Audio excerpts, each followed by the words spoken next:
Salam hər kəsə. İstəyirəm ki, bugün 2026-cı ilin model suallarının izahına baxaq. Başlayaq gəlin birinci sualdan. 4-cü qrup üçün olan suallardır bunlar. Deməli, burada birinci sualda bizə nə verilir? Reaksiyamız 2 mol x, y3-dür, parçalanır. Və 2 mol x, y2, y2 reaksiyası tarazı xanında həcmi 1 litr olan qabda 0,8 mol mollarını verib. Deyir ki, tarazlıqda olan bu sistemin temperaturunu dəyişəndə yeni tarazlıq halında 1,3 mol qaz qarışığı olur.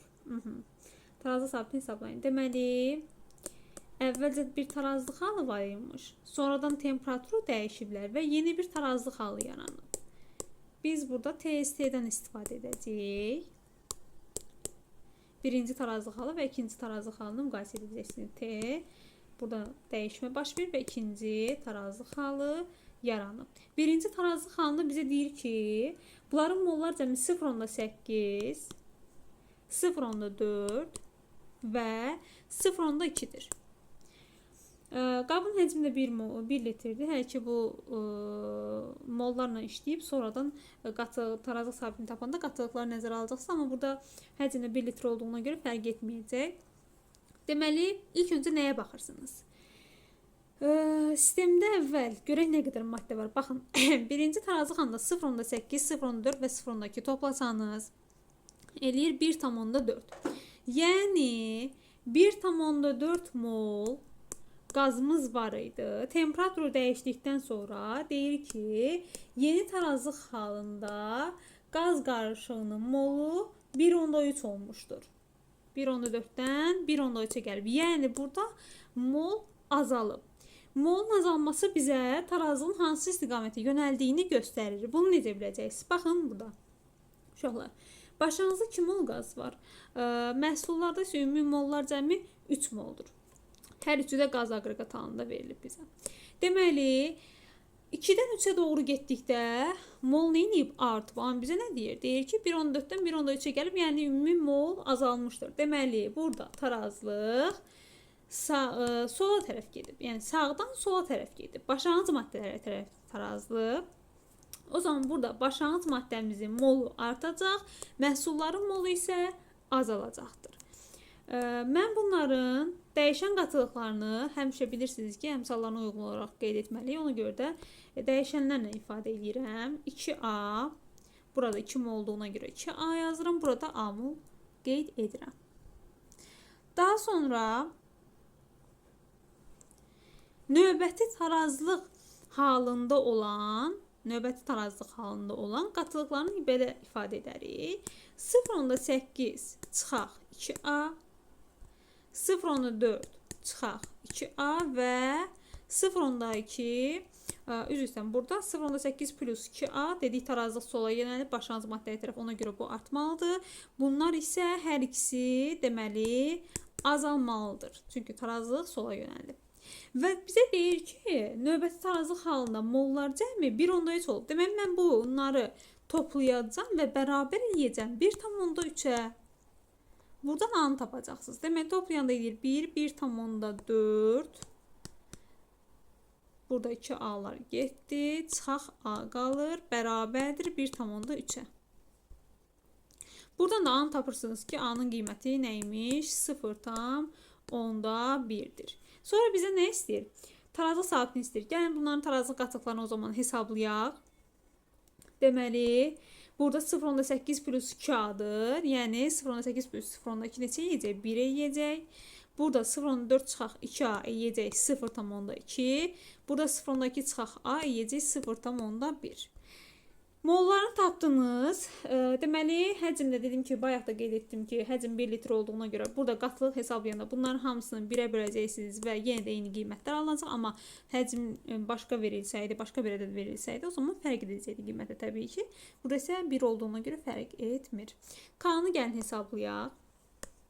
K da nəyə bərabər? Tarazlıq sabiti bilirik ki, məhsulların tarazlıq qatılıqları hadisinin başlanğıc maddənin tarazlıq qatılığına nisbətinə bərabərdir. Burada bir başlanğıc maddəmiz var. Deməli, yazıram indi 0,2-nin kvadratı. Burada vuraq 0,2 1, burada əmsal 1-dir və bölək 1-in kvadratına. Belə. Bu da yiyəcək 0,4. Cavabımız olur burada Y variantı. Belə. Sonra keçək növbəti suala. Burada nə deyir bizə? Karbohidrogen, X karbohidrogenini verib. Aha. Ümumi qeyri-hibrid orbitalının uşaqları 2A verib. Ümumi qeyri-hibrid və karbon rabitələrin əmələ gəlməsi iştirak edən qeyri-hibridi A verib.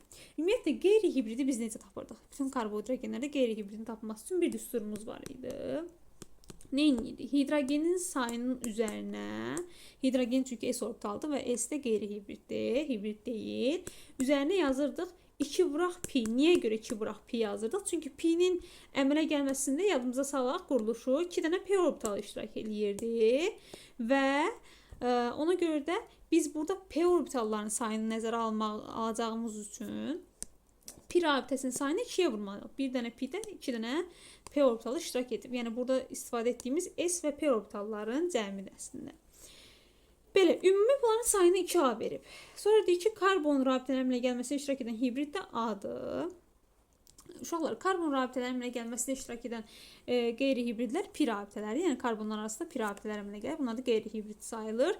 Bunun sayı əgər A-dırsa, o zaman hidrogenin sayı da A-dır.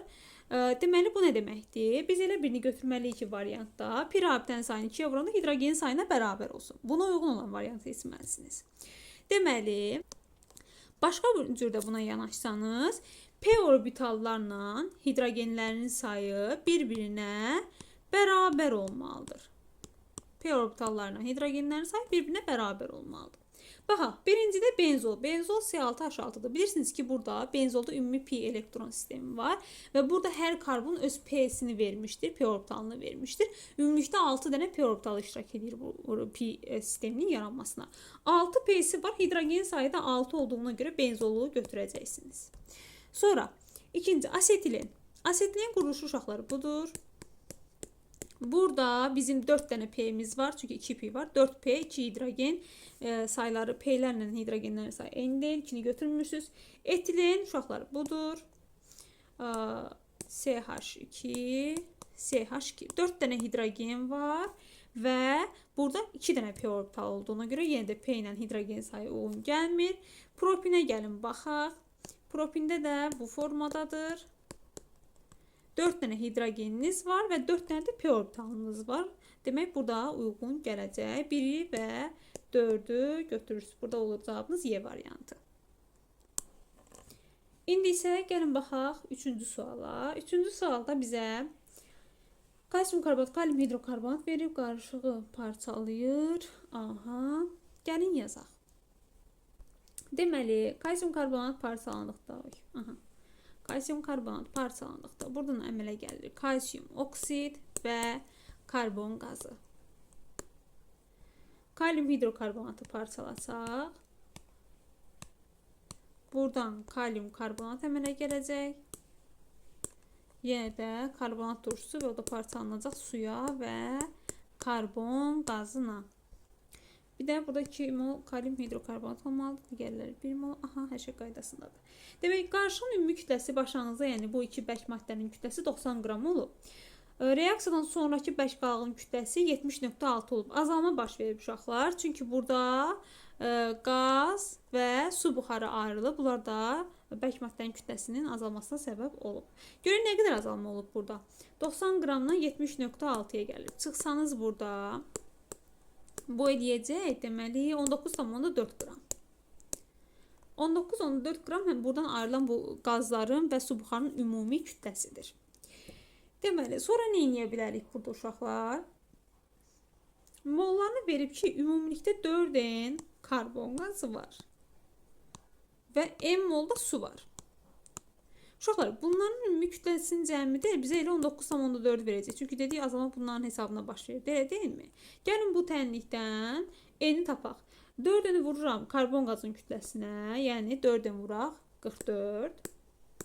Yazırsınız, üstə gələk M vuraq 18. Bərabər neçəyə dedik? 19,4. Buradan bunları toplayanda eləyir 194N bərabər 19,4. N'yi tapdınız ki, buradan 0,1'dir. Aha, N 0,1'dir. İndi biz burada bize kalium hidrokarbonatın 50%'in parçalandığını verib deyə onun üzərindən işləyəcəyik. Çünki kalium karbonat tam mı parçalanıb, yoxsa hamısı parçalanmayıb, artıq miqdarı mı qalıb, onu bilmirik. Yəni tam parçalanıb yoxsa yox. Amma kalium hidrokarbonatı dəqiq bilirik ki, 50% parçalanıb. Kalium hidrokarbonatdan geçsək, uşaqlar görürük ki, burada deməli N-də suyun mol miqdarıdır. Mən ona görə su ilə işləyəcəm. Baxıram ki, 1 mol su əmələ gəndə 2 mol duz parçalanıb. 0,1-də nə qədər olar? Gəlin yazaq. 1 mol su əmələ gələndə 2 mol duz parçalanırsa, 0,1 mol su əmələ gələndə nə qədər duz parçalanıb? X bu da bərabər 0,2 mol edir. Nə qədər yiyəcək kütləsini tapaq gəlim. Kalium hidrokarbonatın emeri 40, deməli 60-100 qramdır. Deməli 0,2 molu o zaman eləyəcək 20 qram. Bu bunun parçalanan miqdarıdır və parçalanan miqdarı da 50% idi. Yazıram ki, 20 50%dirsə, X də nəyi tapmalıyım burada? Birinci bunun kütləsini tapaq, sonra kalium karbonat 100%dir. Yəni qarşıda ümumi nə qədər kalium hidrokarbonat olub, onu tapırıq. 40 qram olub. Yəni 40 qram olub kalium hidrokarbonat, amma onun 50%-i parçalanıb, 20 qram parçalanıb. O zaman kalium hidrokarbonat 40 qramdırsa, qarşılıq da ümumi bizə 90 qram verilibsə, yerdə qalan 50 qramı da kalsium karbonat olacaq. O zaman doğru cavabımız burada da olur A variantı. Baxaq indi 4-cü suala. Burada deyir ki, X karbon turşusunun anhidridin molekulunda 19 dənə atom var. Demək uşaqlar, karbon turşularına anhidrid necə əmələ gəlirdi? Deməli, burada 2 mol karbon turşusu götürülməlidir. Karbon turşusu mən bilmədiyimə görə CnH2 O2 kimi yazıram. Bu bizim karbon turşumuzdur. Bu parçalananda anhidrid əmələ gələndə belə deyək də, qısaca yazaq anhidrid. Buradan 1 mol su çıxırdı. Plus H2O. Bu oldu sizin tənliyiniz. Və bizə deyir ki, anhidridin molekulunda 19 atom var. Deməli, 19 atom varsa burada, 1 mol su çıxırsa, suda da 3 dənə atom var. Ümumi atomlar cəmi neçə edir? 22. Yəni, 2 mol turşudan anhidrid əmələ gələndə, bir dənə də su çıxır buradan dedik və ümumi atomlar cəmi 22-dir. Bu 22 2 turşu molekulundakı atomlar cəmini göstərir həm də bizə. Bir turşuda o zaman nə qədər olacaq? 22-ni böləcəksiniz 2. Bir turşuda da olacaq 11 dənə atom. Atomlar cəmini indekslərini toplayıb yazacaqsınız. 3n plus 2-dir. Bərabər 11-ə. Buradan 3n bərabər 9 tapırsınız və n-in qiyməti olacaq 3. N-in qiyməti 3 olanda hansıdır? Propan turşusu olacaq. Burada cavabınız A variantı. Belə bu formada rahat, asanlıqla həll edirsiniz. Sonra gəldik 5-ci suala. 5-ci sualda metal nitrat parçalanıb və X, Y, Z alınıb və deyir ki, qazlardan birinin molu digərindən 4 dəfə çox olarsa X hansı material ola bilər? Aha. Demək görək hansı material ola bilər? Bunu reaksiyalar bilməklə yazmaq olar. Məsələn, gümüş nitratı yazsanız uşaqlar.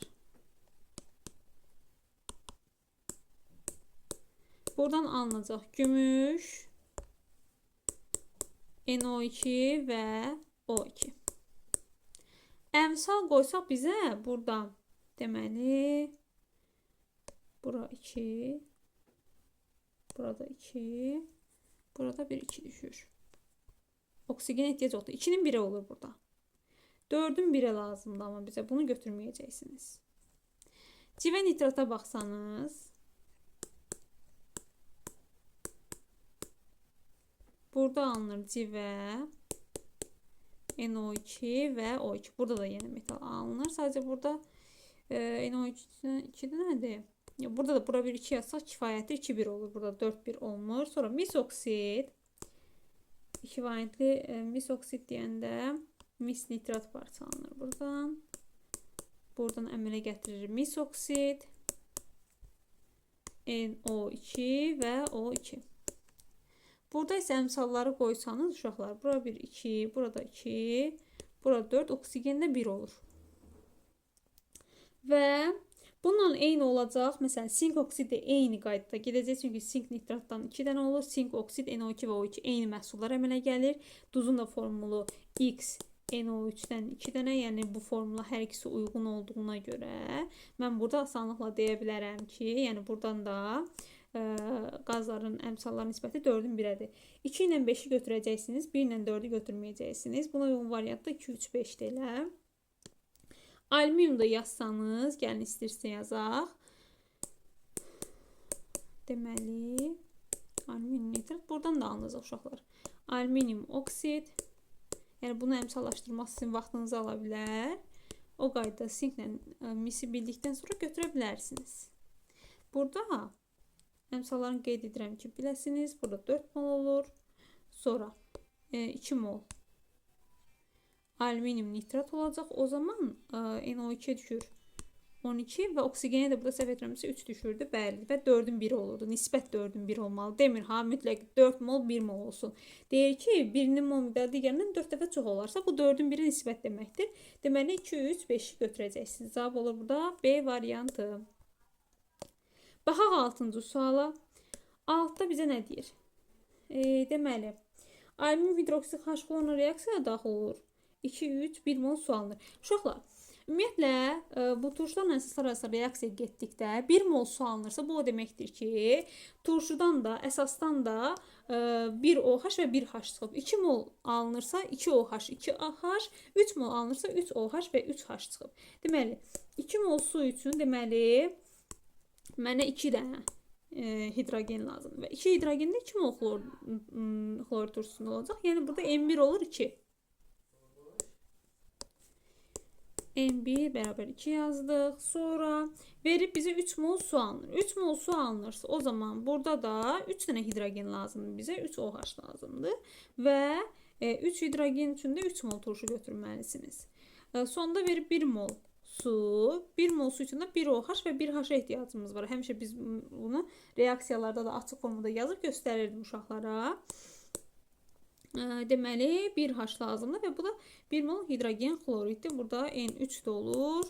1. Müqayisə etsəniz N2 böyükdür M1-dən, bu da böyükdür N3-dən. Buna uyğun variantı götürürsünüz. 7-yə baxaq. Deməli, bizə burada reaksiyaları verib bir-birinə əlaqəlidirlər. Burada sondan yola çıxsaq daha asan olacaq uşaqlar. Çünki burada 2-dən bilinməyən maddəmiz var. Baxın, C4H10-un oksidləşməsi. C4H10 butanın oksidləşməsində nə əmələ gəldi? 2 mol sirkə turşusu əmələ gəlirdi. Demək tapdınız ki, burada L sirkə turşusudur. Və sirkə turşusu hansı maddənin dəm qazı ilə reaksiyasından yaranırdı? Metil spirtinin birləşmə reaksiyası idi. Üzərinə dəm qazı gəldikdə sirkə turşusu alınırdı. İndi X nədirsə, bunun natrium OH reaksiyasından metil spirti əmələ gəlib. Bu hidroliz ola bilər. Mürəkkəb efirlərin qərəbi müddət hidrolizidir. Spirt alınıb və oradan eyni zamanda duz alınacaq. Hansı turşunun duzudur bəs? Ona baxaq. Demək, bu turşunun duzu sulfat turşusuna girib T əmələ gətirib. Deməli, buradan bu turşunun duzu Y-dir. Və sulfat turşusuna reaksiya girəndə buradan turşu əmələ gələcək. Həmin turşuda mis hidroksidlə oksidləşibsə, bu yalnız və yalnız qarışqa turşusu ola bilər. Çünki onda demişdik ki, aldehid qrupu var, karboksil qrupu ilə yanaşı. Aldehid qrupu olduğuna görə də o oksidləşə bilirdi, aldehidlər kimi. O zaman, baxın, T qarışqa turşusudur. T qarışqa turşusu və oradan karbon qazı əmələ gəlir, oksidləşikdə. Y qarışqa turşusunun natrium duzudur. X də mürəkkəb efirdir. Qarışqa turşusunun metil efiri. Yəni HCO, baxın OCH3 bu formada göstərirsiniz. Bu oldu sizin maddələriniz. İndi gəlin verilən fikirlərə baxaq. Hansılar doğrudur bizə deyir. Birincidir ki, Y-dən T-nin alınması oksidləşmə reduksiyadır. Y nədir? Duzdan T-nin alınması xeyr. Burada oksidləşmə dərəcəsi heç birində dəyişmir. Karbon olduğu kimi qalır. Natrium zaten oksigen, hidrogen. Burada bəs maddə alınmır. Dəyişmirlər. Aha. Deməli, bir səhvdir. Z-dən elin alması oksidaşın redoksiya reaksiyası. Z-dən CH3OH-dan elin alması. Hə. Burada ola bilər. Niyə görə? Çünki baxın, CH3 də düzdür. Hər ikisində bu müsbət 1-dir, üzr istəyirəm. Bu mənfi 1-dir. Müsbət 3, mənfi 1 və bu olacaq mənfi 2. Burada da karboksil qrupundakı karbon fərqli olmalıdır. Baxın. Burada oksigen mənfi 2-dir. Bu da mənfi 1-dir bu qrupda. Deməli, karbon burada müsbət 3 olur. Yəni, mənfi 2-dən müsbət 3-ə gedir. Ona görə də dəyişir. Yəni, oksidaşma redoksiya reaksiyası götürə bilərsiniz 2-ni. 3-də deyir ki, X və L izomerdir. Turşu və efir. Bəli, karbon turşularla mürəkkəb efirlər izomerdirlər. 4-də deyir ki, Y gümüş güzgü reaksiyasına daxil olur. Bəli, qarışqa turşusunun natrium duzu da yenə burada karbonil qrupu, yəni aldehid qrupu olduğuna görə də gümüş güzgü reaksiyasına girəcək. 2, 3, 4-dür cavabınız elə. 3 variant budur. X və L monopolyar karbon rabitənin sayı bərabərdir. Demək, cavab 2, 3, 4, 5 deməli səhvdir. Uşaqlar, elə bilməyin ki, bu maddələr izomer deyə bunlar eyni olacaq. İzomer olanda formul tərkib eyni olur, say eyni olur, amma quruluş fərqli olduğuna görə orada rabitələrin sayı fərqli ola bilər. Bu normal haldır. Belə, baxın, burada deməli, karbonlar arasında qeyri-polyar kovalent rabitə bizə nə edir? Polyar kovalent rabitə. Burada polyar kovalent rabitənin sayı mürəkkəb efirdə artmış olur. Niyə görə? Burada bir dənə qeyri-polyar var. Burada isə buradakı metil qrupu yoxdur. Sanki gəlib bura keçib. Belə, bu mürəkkəb efirdə axı, ona görə quruluş fərqlidir. Ona görə də burada polyar kovalent rabitənin sayı artmış olur. 5-də səhvdir. Doğru variantınız oldu. 2, 3, 4, Y variantı. Baxaq 8-ci suala uşaqlar. Burada karbon turşusu ilə spirt arasında hidrogen atomlarının sayını verib A və A plus 4'dür. 4 vaid fərqlənir. Baxın, karbon turşusunun formulunu yazsam, CnH2NO2'dir. Burada 2N hidrogenimiz var. Spirtlərdə isə CN, bir atomlu spirtdir. CnH2N plus 2O. Bu formada olur formulu. Baxıram ki, burada karbonun sayı eyni olanda 2 vaid fərqlənir hidrogen atomu, elə deyil mi? Burada nə verib? 4 vaid fərqlənir. Deməli, bunlar arasında 1 CH2 qədər yox, 2 CH2 qədər fərq var. Bu CH2 ilə bağlı topda da suallar var idi. O zaman karbon sayı N plus 1 götürəcəm. Niyə görə? 1 CH2 qədər fərq olanda 1 CH2 2 hidrogen var. Əgər 1 CH2 fərqi olsaydı, o zaman CnH2 plus 2 götürəcəkdim. 2 hidrogen var, değil mi? Burada zaten hidrogenlərin fərqi 2'dir. 2 vaid çoxdur. Amma 4 dənə olduğuna görə mən karbonu Cn plus 1 götürəcəm. Baxın, burada hidrogen sayı olacaq 2n plus 4. Artıq burada 2n'dir. Burada isə 2n plus 4'dür. Gördüğünüz gibi 4 vaid fərqləndi. 2n plus 4 o. Bu da oldu sizin spirtinizin formulu. Yəni burada turşunun formulu CnH2NO2, spirtdə Cn plus 1 ilə götürəcəksiniz. Demək, burada mürəkkəb efir ilə spirt arasında reaksiya gedir. Üzr istəyirəm, turşu ilə spirt arasında reaksiya gedir. Mürəkkəb efir alınır. Efirin kütləsi 40.8'dir. Deməli, bizə turşunu verib 24. Spirti bilmirik. Aha. Demək, belə bir şey yaza bilərik. Ümumiyyətlə, burada turşu ilə efiri verib. Efirlə turşu, aha. Demək, 24 qram turşuda 40.8 qram efir alınıb. Bunu bildik. Sonra turşunun emerini də buradan tapa bilərsiniz. Turşunun formulu dedik budur. 14N plus 32.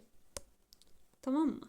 Ümumiyyətlə, turşu ilə spirt reaksiyaya girəndə buradan alınırdı mürəkkəb efir plus su. 1 molda su çıxırdı. Yəni, mən mürəkkəb efirin kütləsini tapmaq üçün bu turşu ilə spirtin kütlələrini toplamalıyam və oradan çıxmalıyam 18'i. 14'ün plus 2 turşudur. Spirtimiz nədir? Buradan tapacaqsınız spirti. 14N. Ümumiyyətlə, spirtlərdə, gəlin belə rahat hesablayaq da 14N plus 18 deyil mi? Bir CH2'də artıq götürdüyümə görə yazıram bu 14N plus 18. CH2'nin kütləsi də 14'dür. Elə birini də artıq götürmüşəm də belə. Daha rahat hesablamaq olsun. 14N plus 32 bu da spirtin kütləsidir. İndi bu ikisini toplayıb buradan suyu çıxsanız efir alacaqsınız. Bu ikisini toplayanda baxın. Efirin kütləsi və spirtin kütləsi. Bu ikisini toplayanda idi 28N plus 64. 28n plus 64'ten də çıxacaqsınız 18-i və efiri tapacaqsınız. O zaman yazıram bura. Bura turşu yazmayacaq. Turşudakı bilirik 14'ün plus 32'dir. Efir nə olacaq? 28n plus 64'dən də çıxacaq 18-i eləyəcək 46 plus 46.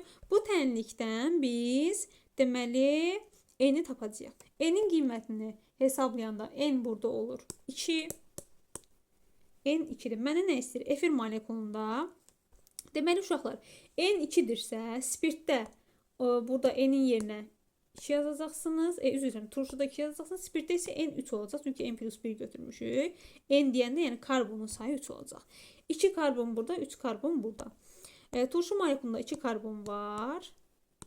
O zaman belədir. Spirtdə də 3 dənə var. C3H7 olacaq yəni. O C3H7. Ümumilikdə atom sayını istəyir. Burada CH3 yazacaqsınız. Burada atomların sayını toplayırsınız və bu deyir 17. Cavabınız olur burada 17. Belə. Baxaq 9-cu suala. Deyir ki, X duzunun hidroliz mərhələsinin mümkün sayı, dissosiasiya dərəcəsinin mümkün sayı hər ikisi eynidir. Və uşaqlar bizə normal duzları verir. Normal duzlar bilirik ki, hər biri bir mərhələdə dissosiasiya edir. Demək o zaman A avtomatik olaraq 1-dir, elə deyilmi? Bir mərhələdə dissosiasiya edirlər. O zaman deməli, hidroliz mərhələsinin sayı 1 olan duzu götürməliyik.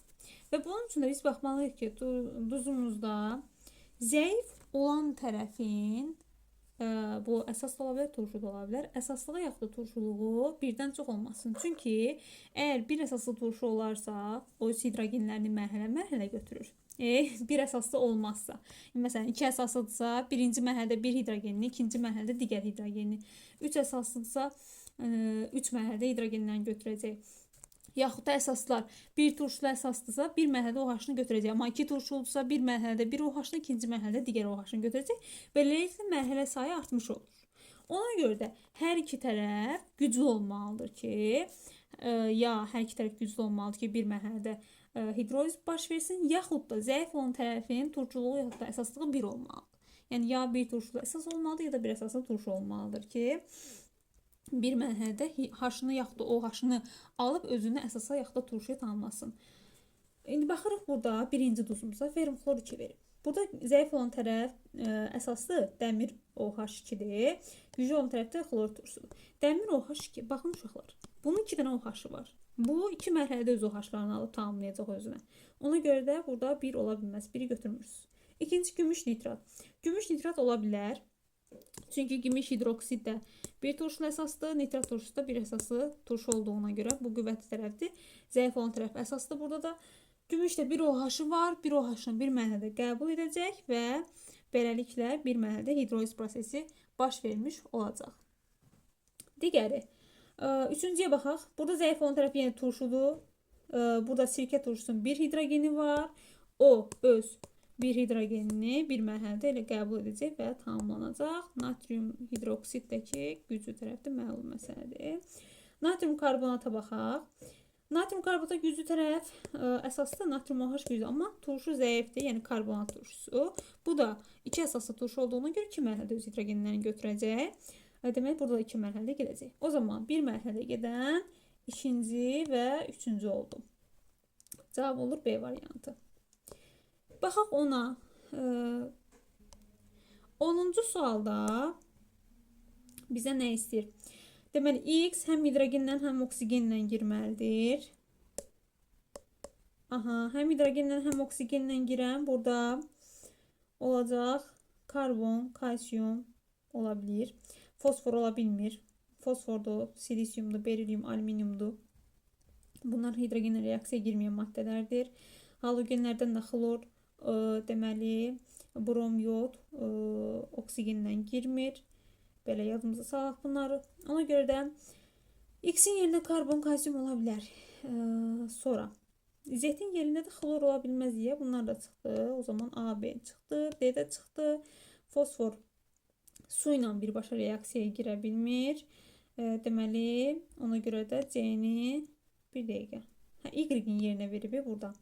Baxın, bir variantlara baxın qoy. Deməli, X-də karbon ola bilər. X-in yerində. Y-in yerində xlor ola bilər. Z-in yerində mis su ilə reaksiya girmir deyə açıqdır. Yenə X ola bilər, xlor ola bilər, kalsium Z-in yerində. Hə, bu ola bilər. Elə bu doğru variantımızdır. Kalsium da həm su ilə, həm oksigenlə girir.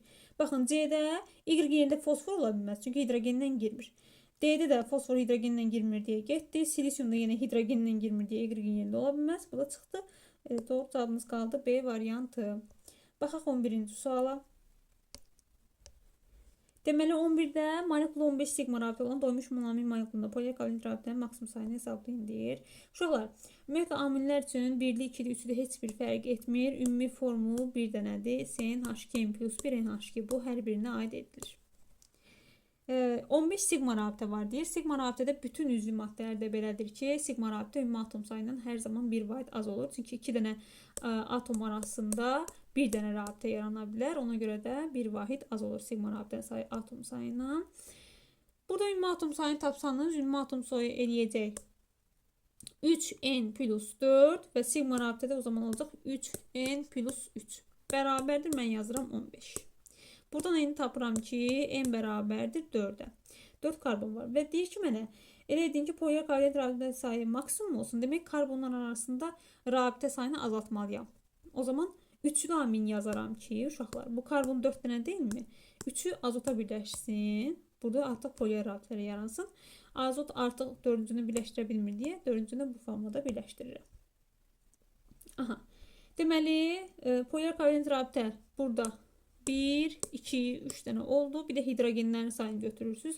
Hidrogen sayı da 8, 9, 2, 11, o da 3, 14. 14 dənə poliokovalent rabitə sayınız olacaq. Baxaq 12-ci suala. 12-ci sualda bizə tanış sualdır. Topluda bu tip sualları çox görürük. Deməli, 960 qram mis sulfatın suda tam həll olması zamanı 196 qram istilik ayrılarsa. Və bizə burada mis sulfatı verir və kristal hidratın əmələ gəlməsi və kristal hidratın su ilə reaksiyasını verir. Mənə deyir ki, mis sulfatın suda həll olmasından əmələ gəlsin məhlul.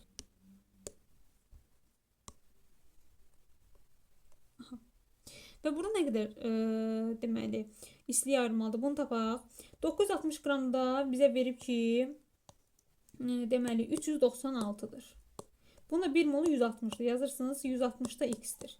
Bu da 6 dəfə az yiyəcək. Bu da 66. Yəni burada ümumi 66 kilojul istilik ayrılmalıdır. Sonra mənə verib kristal hidratı su ilə qarışdıranda məhlul əmələ gəlib. Daha sonra kristal hidratın əmələ gəlməsini də verib. Biz tapmalıyıq ki, bu reaksiyalardan hansı mərhələlərdir və bilirik ki, mərhələlərdə ayrılan istiliklərin cəmi birbaşa gedən reaksiyadan ayrılan istiliyin cəminə bərabərdir. Burada 77.5 verib, burada da x verib. Birbaşa gedən hansıdır, mərhələ hansıdır, onu tapmalıyız. Uşaqlar, bunu tapmanın asan bir yolu var. Baxıram ki, baxın, aralıq məhsulun olduğu reaksiya mərhələdir. Çünki o aralıq məhsul mərhələdə alınır, sonradan yenidən digər mərhələdə reaksiya girir və sərf olunur. Diqqət edin bura. Kristal hidrat burada əmələ gəlib və burada yenidən reaksiyaya girib sərf olunur. Yəni bu aralıq məhsul burada həm əmələ gəlir, həm də yenidən reaksiyaya girərək sərf olunur. Demək, bu ikisi mənim mərhələlərimdir. Və mərhələdə ayrılan istiliklərin cəmi birbaşa gedən reaksiyada istiliyə bərabər olur. Biz mərhələləri toplayırdıq da, deyilmi? Bunlar əks tərəfdə olduğuna görə bunlar gedirdi. Diqqət edin, burada qalır mis sulfat, su və məhlul alınır. O zaman yazırıq ki, x plus 77.5 bərabərdir 66-ya. Bu da iyəcək x buradan mənfi 11,5. D variantı götürəcəksiniz. Baxaq 13-ə. X və Y maddəsini verir. Deyir, bunlar etandiol 1,2 və etanoldur. Mol miqdarı eynidir. Artıq bir də natrium ilə əmələ gətirdiyi hidrogenin kütləsi M1, M2. Və deyir ki, M2 böyükdür M1-dir. M2 böyükdür M1-dirsə uşaqlar. Etandiol 2 atomlu spirtdir. Artıq burada deyirsə, demək burada spirt tam reaksiyaya girir və burada etandiol tam reaksiyaya girəndə təbii ki, hər iki OH-dakı hidrogen natriumdan əvəz olunacaq və beləliklə buradan 1 mol hidrogen çıxmış olacaq. Söhbət 1 molundan gedir. Hər ikisini 1 mol götürüb yazacağım çünki eyni verib mollarını. Etil spirtində bir dənə OH var amma etanoldur. Bu etanolda 1 OH olduğuna görə artıq burada götürülsə də yəni 1 moluna 1 hidrogen əvəz olunacaq və 1 hidrogen də 0,5 moldur. Aydındırmı? O zaman burada etandiolda alınan hidrogen kütləsi etanolda olan hidrogen kütləsindən böyük olacağı üçün bu M2-dir. Bu da M1. O zaman M2'dirsə bu Y-dir etandiol, X de etanoldur. İndi bunlara uyğun olan variantları tapırsınız. Bir budur. Üzr istəyirəm. Y-ə 2 verib. 2, bu da 1'dir. Baxaq. Maykunda pirabdə yoxdur. Pirabdə heç birində yoxdur. 1 gedir ortaya. Glukozun qızqırmasının əmələ gələn burada etanoldur. Lafsan istehsalına tətbiq olunan etilen glikoldur. Etilen glikol və bu həm də etandiol 1,2 etilen glikol deyirik də biz buna. Və etilen glikolun teriftal turşusundan əmələ gəlir lafsan. Yadda saxlayın.